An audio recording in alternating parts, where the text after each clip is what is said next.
Hello.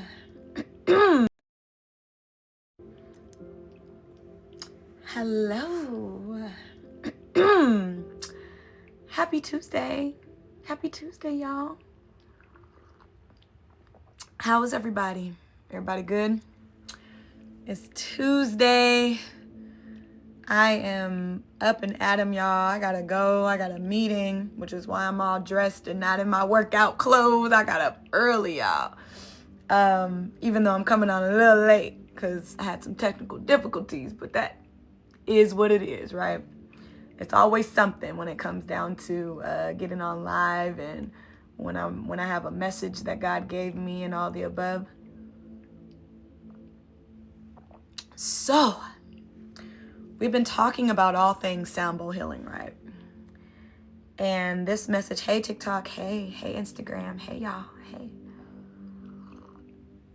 You beautifully wild souls. Good morning, great morning, happy Tuesday, all the things.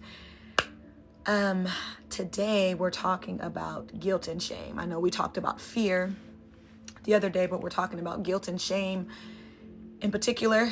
And I want you to know that those things all kind of run together. Before I do anything and before I jump right into it, because y'all know I'm going to get right into it, let me introduce myself. I'm Brittany Wilder. I'm a wealth and wellness energy healer. And what I do is I help ambitious women align their energy so that they can attract and achieve their wealth, their wellness, and their weight loss goals. Good morning, good morning. So I'm coming on live, you guys, to talk about a topic when it comes down to sound bowl healing. And then you guys also know that each and every morning I do a sound bowl healing session, just a little mini one, just to give you a little taste about what you could get if you work with me one-on-one, that sort of thing. And so this morning, in the midst of meditating and in the midst of thinking of what I was coming on live about, guilt and shame came up for me. I know we spoke about somebody trying to be, I'm sorry, y'all. TikTok be doing a lot when you be on live, honey. I be having a look. I ain't got no glasses on. I'll be looking, seeing what the message is. Y'all be saying stuff over here. Good morning, y'all. So guilt and shame came up, right? We talked about fear the other day and guilt and shame, and they're all connected. That's what I was saying earlier, is that fear, guilt, shame are usually all connected to each other. And guilt and shame are like twin sisters, right? Usually when you have some guilt, you tend to have some shame as well. And it started making me think about the times where I had some guilt and the times where I had some shame.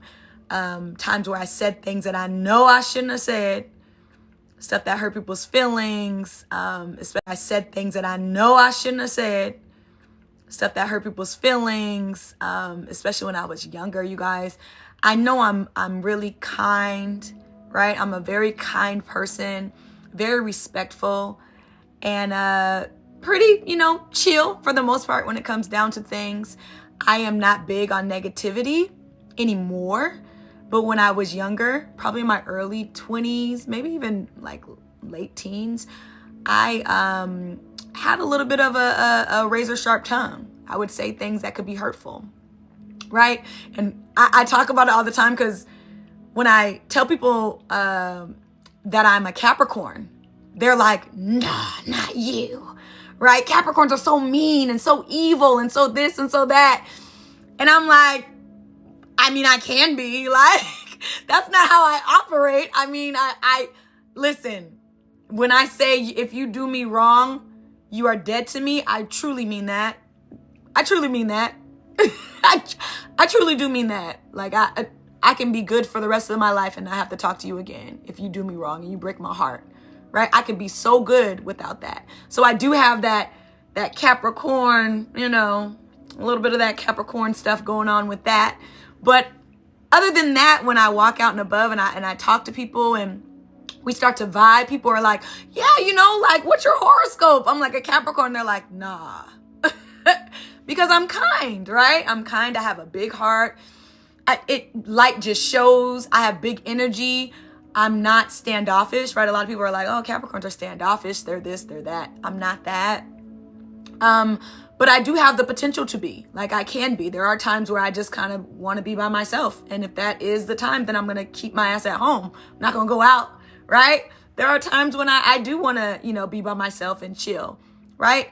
And I'm saying that because there were times when I was in that state where I was saying all the different things, and being rude and having a little nasty attitude. And that was just who I was outright. I would feel guilt after saying something to somebody that I knew hurt their feelings, right? And I used to say this all the time, you guys. I used to talk to God and be like, God, I don't understand. People can be so rude and so mean and so childish and so immature. And the moment that I want to give something back that somebody then gave me, I instantly feel the guilt and the shame. I instantly feel conflicted, God. It's like you instantly conflict my heart. But when they said it or when they did it to me, they was able to just go ahead. And I mean to the point where, you guys, I would say something rude to somebody, mean to somebody, hurt their feelings on purpose. I used to be a little toxic in relationships. A few ex-boyfriends, we used to argue all the time. I used to say all kinds of stuff that would just be so hurtful. And I'm laughing about it now because, I think about who I was 16, 17, 18 years ago, right? Think about who I was 16, 17, 18 years ago. And I think about who I am now and how kind and calm. And I don't allow people to get under my skin. When I say I am chill, I be like, oh, okay, that's how you feel about it. All right, that's cool. I don't feel like I got to say nothing back. And that's how you know when you've been delivered from people. Amen. Right? When somebody can say something so rude, so nasty, so whatever to you. And the one thing that I know for sure, for certain, 9 times out of 10, that person has their own issues going on. It has nothing to do with me. 9 times out of 10. And when you walk out into the world and you recognize that a lot of the times people are reacting out of their hurt, their pain, their whatever, then that allows you to literally let what people say, do, whatever, just flow right off of you. You're like, oh, that shit, it sounds like you got a real personal problem, baby. That ain't got nothing to do with me. So you go ahead and handle that. However, I will put up boundaries. Oh, so it looks like me and you don't need to be talking. Looks like me and you don't need to be, right? You can put up your boundaries. But as far as somebody being nasty to me and me being nasty back towards them, I'm very assertive and I'm very calm. That doesn't bother me. It used to bother the hell out of me. Like, oh, hell no, you ain't about to talk to me. You ain't about to say that to me that way. I don't think so. It used to bother me, y'all. When I'm telling you about deliverance, it's real. It's real. I am unbothered. Okay? Unbothered. Because I know that whatever you got going on and whatever you're spewing out of your mouth, whatever kind of negativity and whatever kind of hurt and pain is going on, that's your hurt and pain. That has nothing to do with Brittany Wilder. That has everything to do with you. And so because I know that, I stand on that in everything that I do, right? I'm able to operate differently than other people because I know that people are literally walking around here broken, hurt, struggling, overly emotional, not able to regulate their emotions. That's the biggest one. The biggest one that I know that people are walking around in is not being emotionally intelligent, not being able to regulate the emotions that they feel so that they do wild out and they do say things and they do act crazy because they don't know how to regulate what's going on the inside. But when you have self-awareness, y'all know I talk about self-awareness all the time. When you have self-awareness and you get to the place where you're like, something don't feel right in my heart, my soul, something don't feel quite right now. Let me figure out what's going on. Let me go within and figure out what's happening. Hey, Joanna. Let me figure out what's happening. Let me figure out what's going on because something's not right within me. And I know it has nothing to do with anybody around me. So let me go and go within and figure out what's happening so that I don't come out throwing out negativity, throwing out whatever it is that I feel on the inside because it has everything to do with me. But that comes along with being self-aware. And to be honest, a lot of people are walking around not being self-aware. A lot of people are walking around without no kind of emotional intelligence, without being able to regulate their emotions. And there's a lot of different techniques that you can do in order to do that. So here we are talking about shame and guilt, y'all. Y'all know I will go on a whole tangent. Shame and guilt. Shame and guilt. And I started thinking about my shame. Like I said, from being mean to people at one point, right? Even when I was in middle school, you guys, I was trying to find myself and trying to figure out who I was hanging out with. And I used to hang out with the mean girls. Yeah, I am not a mean girl. Like, why did I even do that? Like, what? But I used to hang out with the mean girls and say all kinds of things. And I got to a point where I was like, I don't like that. I don't like what y'all got going on. Y'all messy. Ooh, I don't like that. That's petty. I don't want to be around none of that.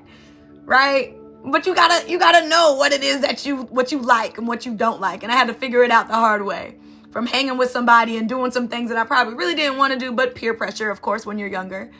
All kinds of stuff like that. But that caused me shame. Yep. Because like I said, my heart is built differently. So you can say something crazy to somebody and go about your life and go about your day. I say something crazy to somebody, hurt somebody's feelings, break somebody down. And God's like, now why you do that?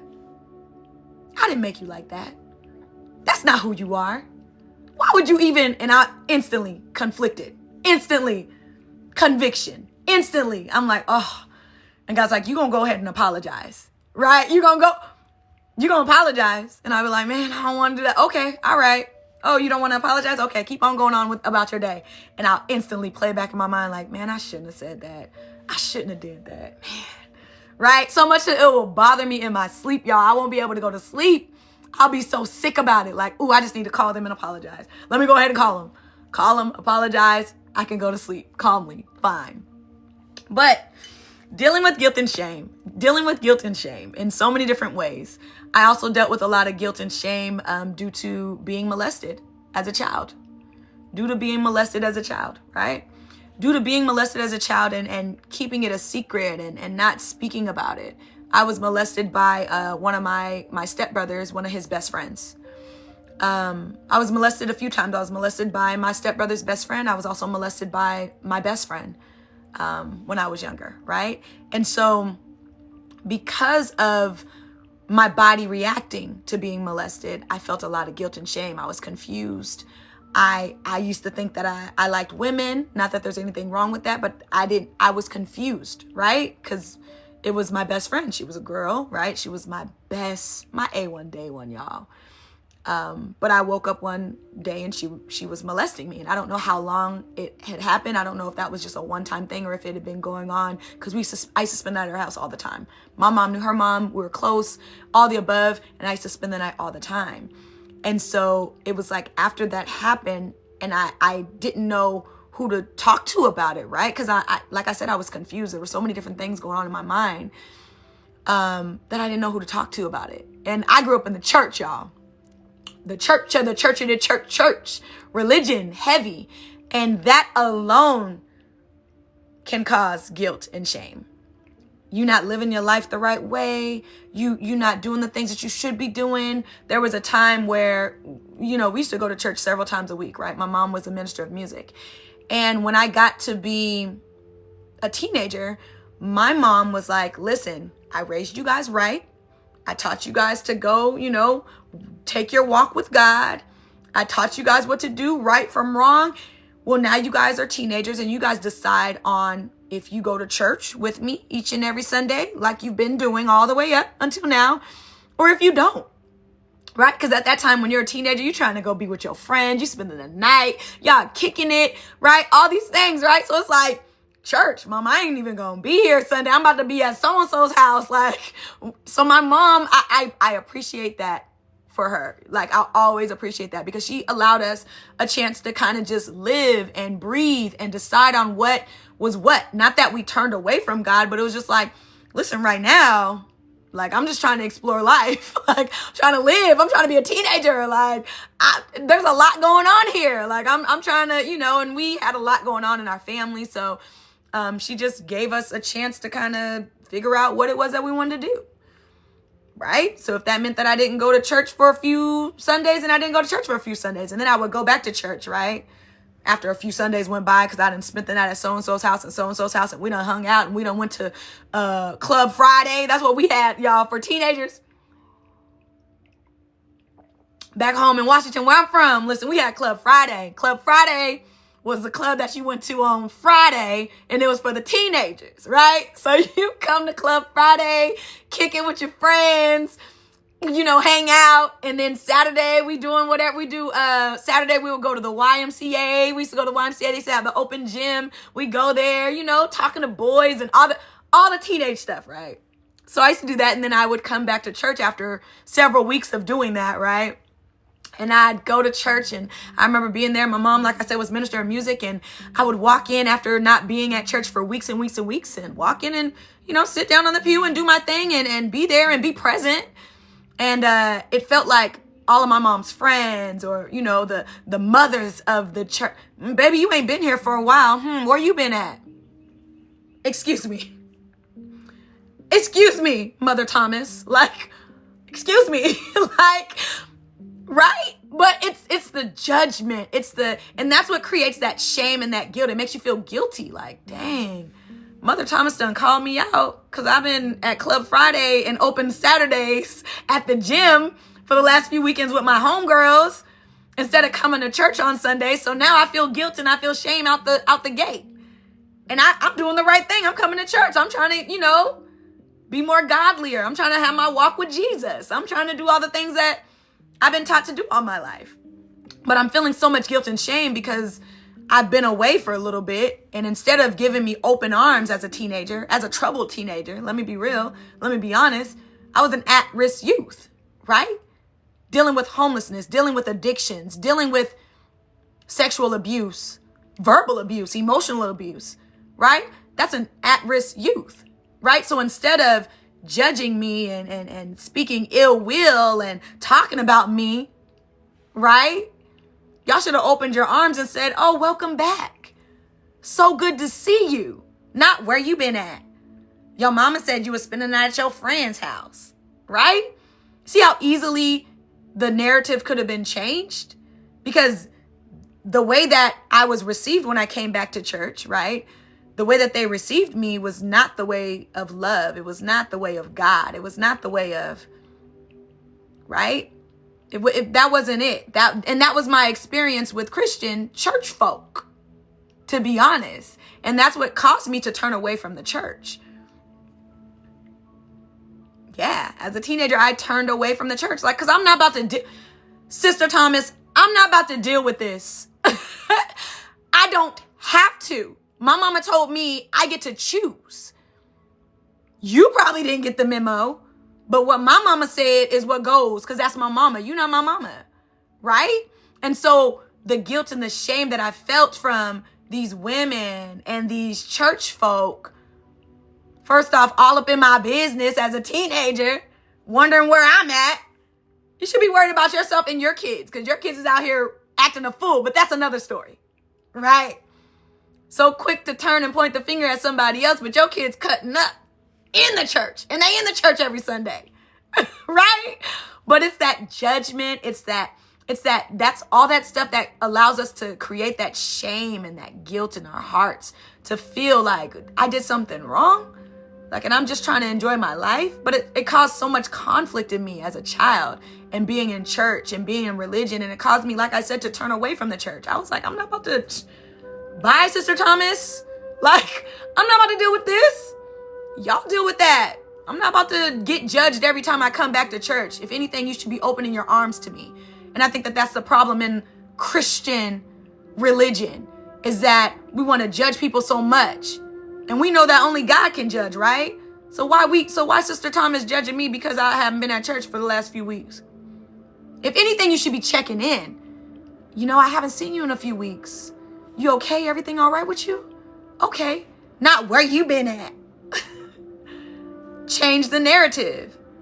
But I feel like that's probably the reason why a lot of people choose not to go to church right now, is the judgment and the pointing the finger and we hear all these scriptures, and we hear all these pastors, and we hear all the things of come as you are, and lay your burdens down and be real and be honest with God. And we get real and we get honest, and the church folk act a damn fool. The church folk judging, the church folk throwing and making us feel all this shame and guilt on our hearts. That's not of God. That's not out of love. That's not out of, and I don't know where it took this turn. Woo, but somebody's dealing with church hurt. I know that's why I'm going down this road. Somebody's dealing with church hurt. And I know personally, I know that's coming up for me personally because of that. Yeah, that's what turned me away from the church, is the judgment, is that I'm supposed to be here with the people that are supposed to be rooting for me. It's supposed to be my church family. They're supposed to be pushing me to be better and to do better. But the way that they're doing it is the judgmental way. And they think that the fear and the judgment and all of those things that are negative is going to change something. It's going to change something in me, but it's not. All it's going to do is cause me to go astray. It's going to cause me to go that way and not this way, right? And if we can get to a place where we start accepting people in love, literally open our arms to people who are going through it. Because to be honest, right? To be honest, Sister Thomas, you done been out in these streets too, way before me. To be honest, right? Nobody is holier than thou. So you done been out in these streets. Baby, let's be real, right? And it bothers me that sometimes church folk, and I'm talking about, for my experience, it was a lot of the older women in the church, a lot of the older women that, are saved and sanctified now after they done been hoodlums for a while, was in them streets, had some kids out of wedlock, did all the things, right, that they're judging other people for, done did all the things. But now because you're holy and sanctified, you feel like you can, sneer at me and point the finger at me because I'm young and I'm just trying to figure out life. But weren't you young at one time trying to figure out life? Weren't you young trying to figure out what is what? What do I want out of life? Where does God want me to be? What is my purpose? Weren't you young once making mistakes, right? Because mistakes is how we learn. I said before, if you're not making mistakes, then baby, you're not learning. You're not growing. That's how we grow and how we learn. So how dare you judge me just because I'm trying to learn? I'm trying to figure out what life is like for me. I don't know, y'all. I don't know. But I wanted to share that story. Shame and guilt are real. They will stop you in your tracks if you have not gotten rid of it. If you have not gotten rid of your shame, your guilt behind whatever situation. And here's one thing I want you to know, because this is one thing that freed me, is that shame and guilt are also the trick of the enemy. Shame and guilt are also the trick of the enemy. It's the replaying of the event that caused you that guilt. It's the replaying of the event that caused you that shame. It literally is the replaying of it, right? The enemy loves to play in our minds. So replaying that story, replaying that event that you feel so shameful about, replaying that event that you feel so much guilt about, over and over and over again in your mind. You're replaying it. Really, it really is like a cassette tape. It's round and round and round, playing in your mind, is what caused you to be stuck in the past. It caused you not to stay in the present. It causes you not to even think about there being a future for you, because you feel so guilty. And I've had some guilt on my heart that has been so heavy that it has caused me to stay stuck and stagnant. So guilty about the things that I said about this person. So guilty about the things that I did. So guilty about, some serious guilt, right? What have you. You guys, guilt and shame can cause you to stay stuck. It can cause you to feel like you are unworthy of the life that you truly desire. You're unworthy of the things that you really, really want. The desires of your heart. The things, the visions that God has given you. You're like, but God, I'm not worthy of that. The $1 million, I don't know if I'm worthy of being a millionaire. I don't know if I'm worthy because I did bop, bop, bop. I said this to that person. I broke that person's heart. I lied. I cheated. Right? We've all done something. We've all done something that we're not proud of. Every last one of us. So how dare we try to judge other people for doing something that they're doing just out of living life and trying to figure out what life looks like? How dare we judge other people when we've all done something that we're not proud of? Hell, I've done a lot that I'm not proud of. But you want to know one thing that has helped me in releasing that? Sound bowl healing. Giving it to God. And the thing that's so beautiful about sound bowl healing is that it is in alignment. I'm literally in alignment with God. Literally, the whole time that I play these bowls, the whole time that I hear the frequencies, the sound frequencies. I'm playing 396 hertz right now to release guilt, shame, fear, right? I was just talking about fear. Now we're talking about the guilt and the shame in order to release that, right? These frequencies, they allow us to get to a place where we can release. They basically, the energy that you're getting from the sound waves is it's breaking up that shame. It's breaking up that guilt. It's breaking up those ideas in your mind that make you feel like you're unworthy. It's breaking it up. It's shaking it up. That's why I love what I do. That's why I love what I do, you guys. Because I love what happens after we release the negative things that we've been holding on to, like guilt and shame. When we release the hurt, the pain. I love what happens. Somebody asked me the other day, what do you love most about what you do? What do I love most about what I do? What do I love most about my clients? What do I love? I said, I love to see people when they have released the stuff that is not serving them, the stuff that is holding them back, the stuff that is keeping them complacent, the stuff that is keeping them stuck right where they don't want to be, that's keeping them miserable. I love when they release that and they find hope. Hope.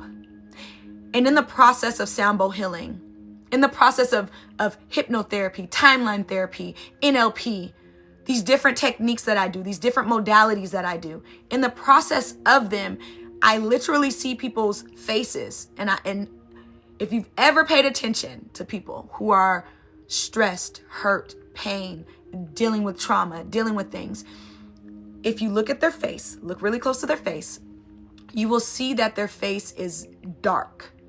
You'll see it is very dark. I'm telling you guys, pay attention to people. Even when people tell you, I'm doing okay, I'm all right. Look at their face. Look at the color of their skin. Look at what's going on. You guys, I learned this in NLP, okay? Look at their face and you will see that it's dark. Well, when people start to heal and people start to release and people start to release those negative things that they have on their hearts, on their minds, in their soul space, when people start to release that, there is a natural glow that comes out of doing the work. You know how people are like, oh, you're glowing, you're shining. What's going on? What's happening? I'm healing. I'm healing. Right? They say pregnant women when they're having babies and life is creating. Well, life is there's a life creating in me. It's coming to fruition. It's life.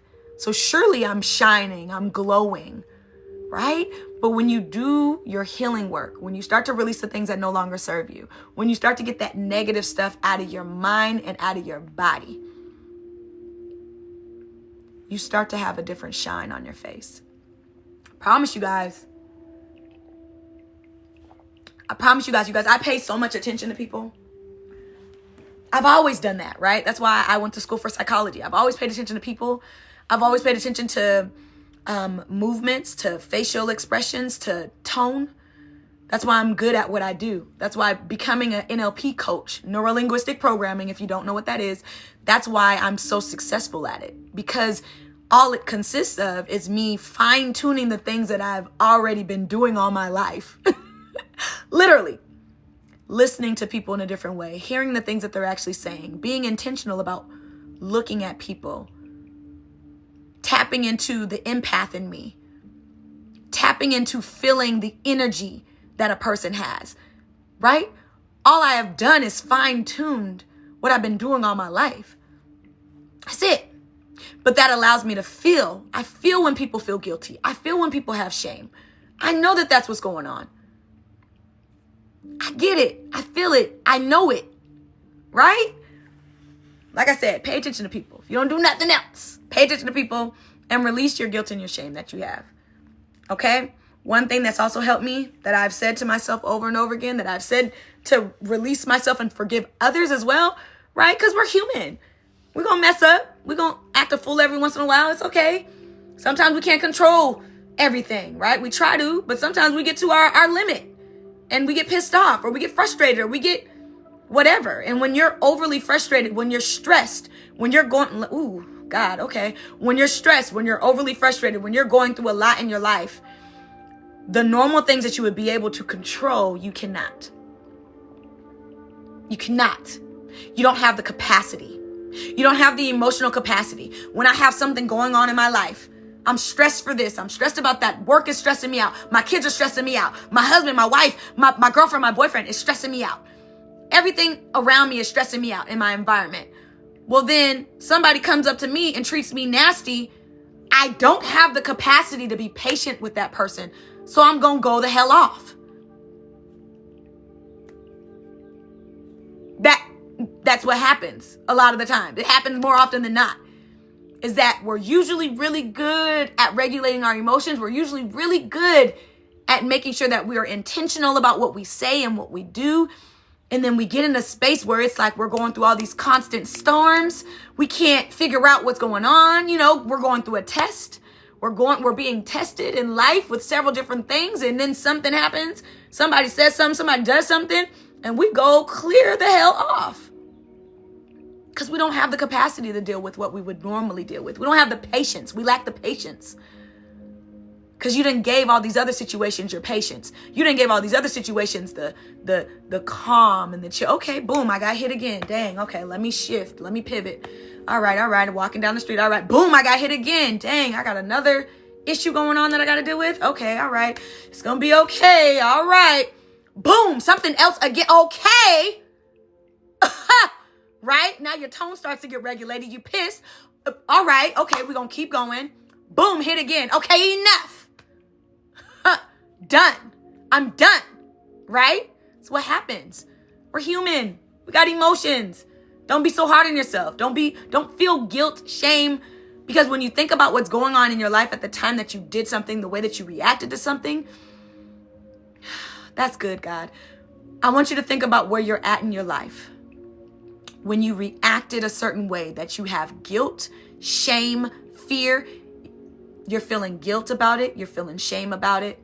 I want you to think about where you are mentally at that time. 9 times out of 10, you're in a space mentally where you didn't have the capacity to deal with whatever it was that came to you. And you just reacted out of being tired, out of no longer having the patience. That's it.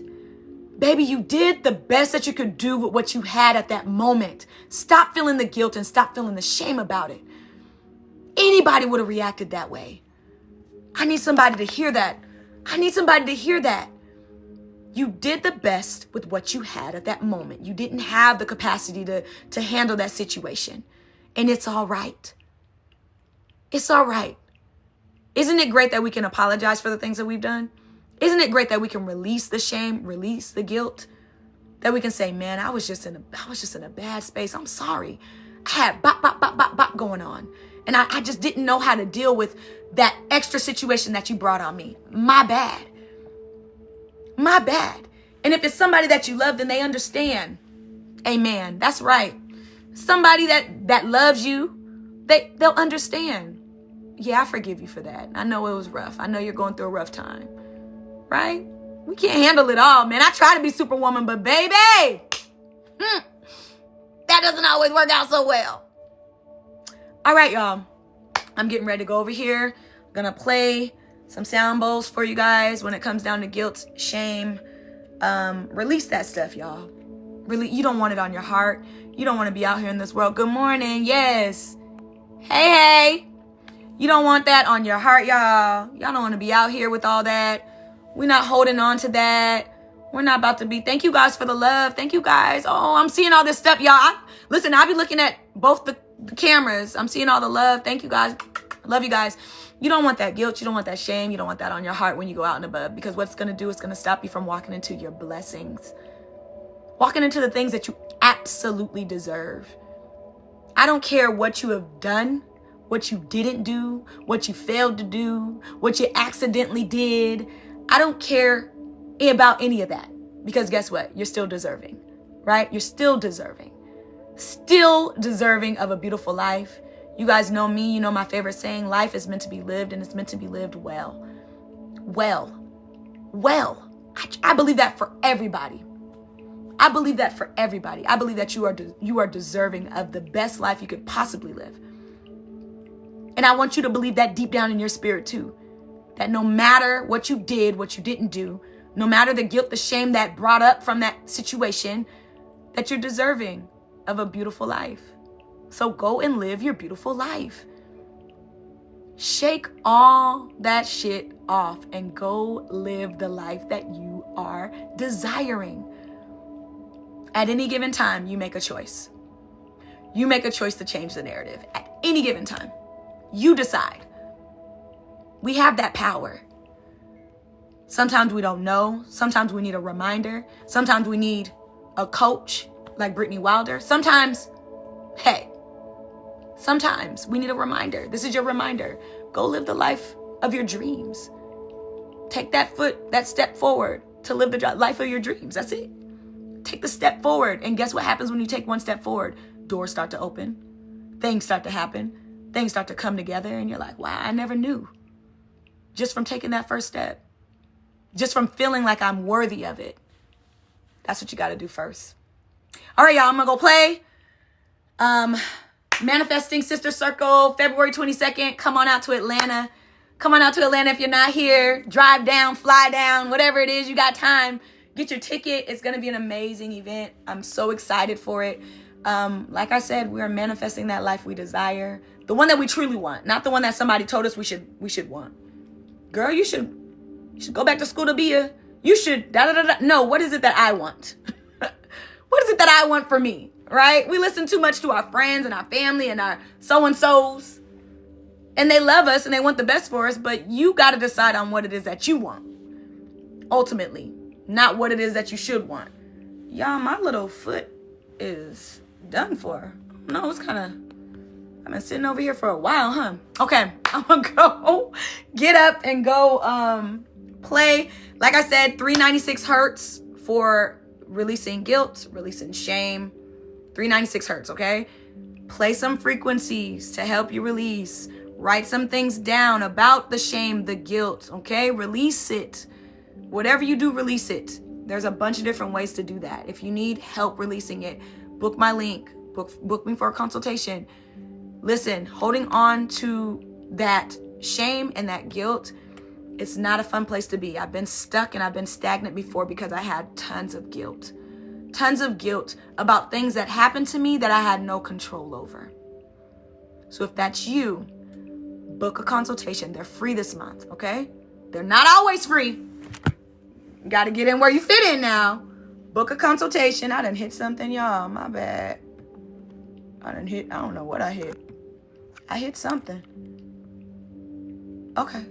Y'all can see, everybody can see. Okay, I'm going to go play.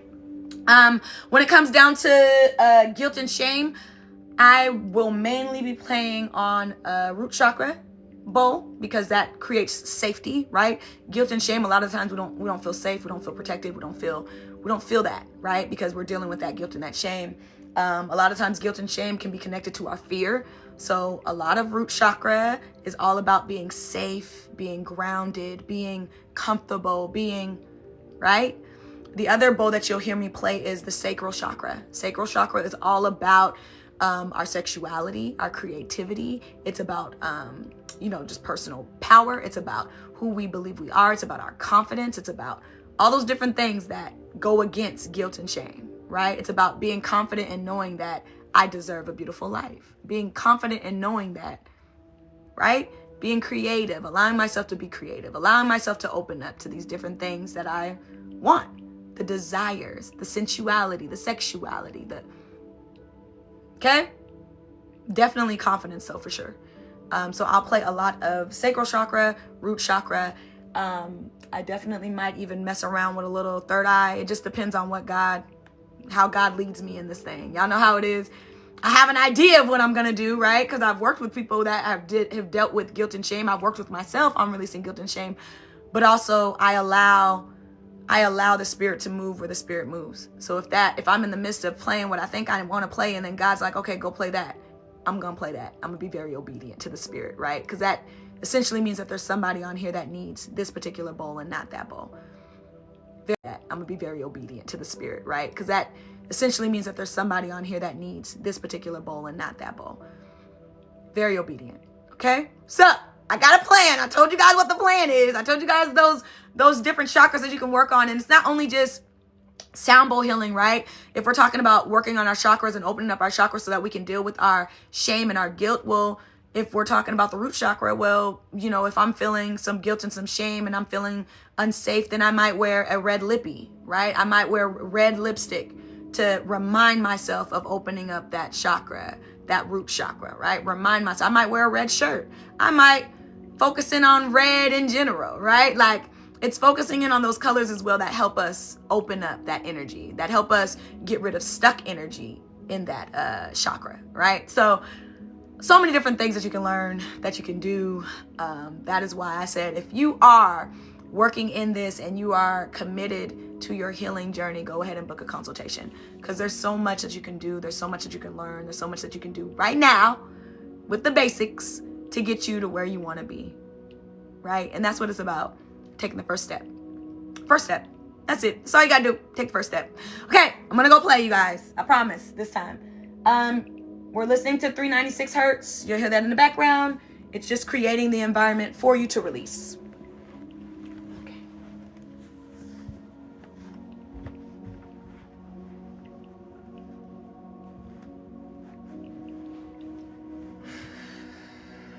And if you're on and you're going to listen to this mini sound bowl healing session, I want you to first have two different intentions: what you're going to release and what you are going to receive from this session today. I want you to think about what you're going to release and what you're going to receive from this session today. Two things. Think about it. Also want you to be aware that if you have severe health issues going on, you want to consult with a doctor before going into sound therapy for your plan of healing. For sure, I always say, consult with your doctor. I am not a medical professional.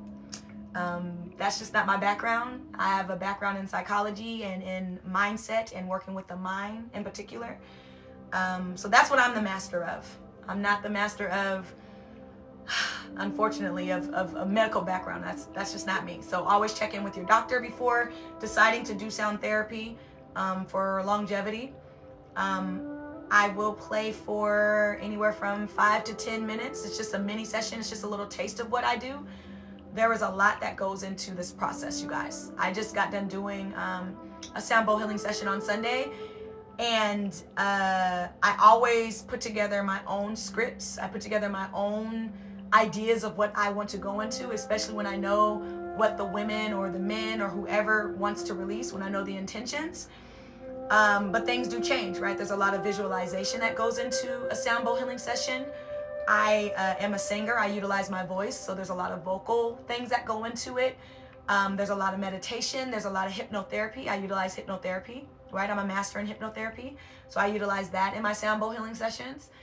And those are things that I, would show you if you wanted to do a one-on-one. But we'll do just a snippet of what I would start off with in a session for guilt and shame, okay? So if you're on right now, go ahead and take a few deep breaths in through your nose and out your mouth. In through your nose and out your mouth. In through your nose and out your mouth. In through your nose and out your mouth.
Thank y'all.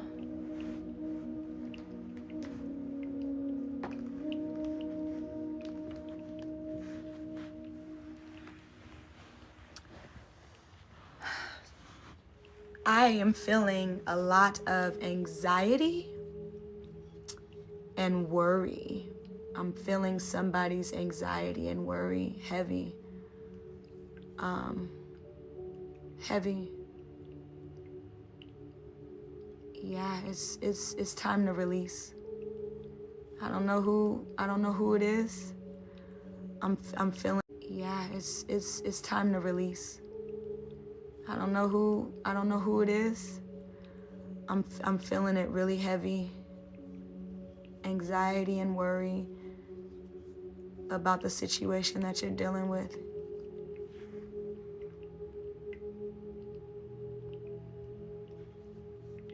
I don't know what TikTok just did. It made me do something, but it's time to release that. Book a consultation. You know who I'm talking to. Book a consultation, and let's get rid of the worry. Let's get rid of the anxiety that you're dealing with. It's very, very strong. Very strong. And if I can guess, you're an empath too, because I feel you very heavy on here. Okay? Book a consultation. Go to my link, book a consultation. Yeah. You know who I'm talking to. Yeah, I feel it. And it's time to release. It's time to let it go. Okay? All right. I love you guys. Love you guys. Thank you for coming on, sharing your energy, the likes, the love, the gifts. I appreciate you guys. You know, this has been something I've been doing for years and years and years in the back end, right? But it's beautiful to come out and be able to do it on the forefront each and every day with you guys. Just do a little mini session, just to kind of show you a little bit about what it looks like. Like I said, it can get pretty intense depending on what we're releasing, what we're dealing with, what we're talking about.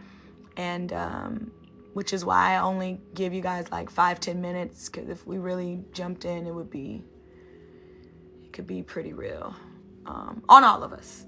Not just on me, but on all of us. So I love you guys. Thank you guys for coming. Thank you for the love and all the above. And I'll be back on tomorrow morning, like clockwork, probably around, 9, 10, that sort of thing. Like clockwork, probably around, 9, 10, that sort of thing. And we can discuss something else then and do some more sound bowl healing, little session, that sort of thing. But my friend, reach out to me, do your consultation, and let's go. All right, you guys. Love you guys. I'll talk to you soon. Bye.